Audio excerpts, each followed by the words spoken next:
Well, hello again, everyone, and welcome to the Options Mentor. Well, what a week we had. Did you like that all-time high?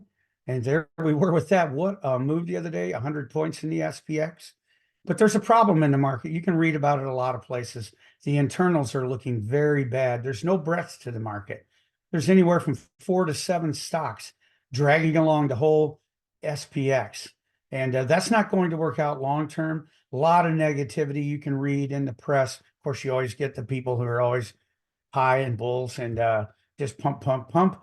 But if you just go across a lot of different analysis, you can see that most analysts feel like the trouble's coming here. We can't keep going up, up, up based on a few stocks. And this was basically driven here by NVIDIA, which had terrific earnings, terrific forward projections, but NVIDIA can't really do it all. So just be aware of that. I just want to really reinforce, do not trust this market to keep going up. You just can't do that. I'm telling you, I understand you don't want to necessarily bet hard against it, but trouble's coming.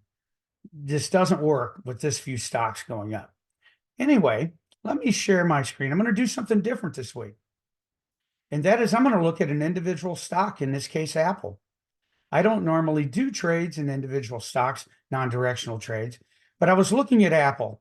And you can see here, even with the big moves this week, it didn't participate as well as some of the others did, like Amazon or Meta.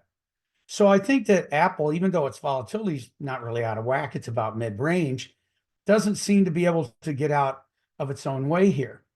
So what I was looking at doing was doing a calendar. A calendar, of course, where you're selling the 8th of March, buying the 15th. I wish we could buy, maybe like a 4 or 5 day wide calendar, but you can't. They only have expirations here on Friday, but that's fine. Now, this trade costs around $52 a contract.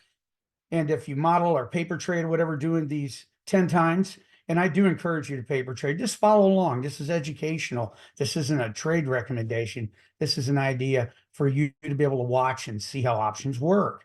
But if you did it 10 times, $52, the idea would be it's around $520. If you wanted to get 10 or 20%, maybe even get out at, say, $100 or get out at $60 to $80, that's the idea.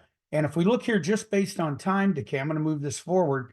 And by Thursday, we could probably be in that about 15% range, depending on how volatility treats us, and of course, price movement.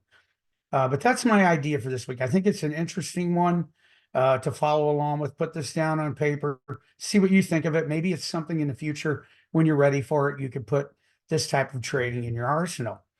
Now, I do appreciate all of you subscribing to my YouTube channel. Please do. If you aren't subscribed already, subscribe. Give me some comments on the videos. Guys know I get back to those. And I'm over now at aramer.com every day, Monday through Friday. I do an opening bell a half hour before the market opens. A couple days a week, I have a help desk and a trader's lounge where we really dig into trades and adjustments.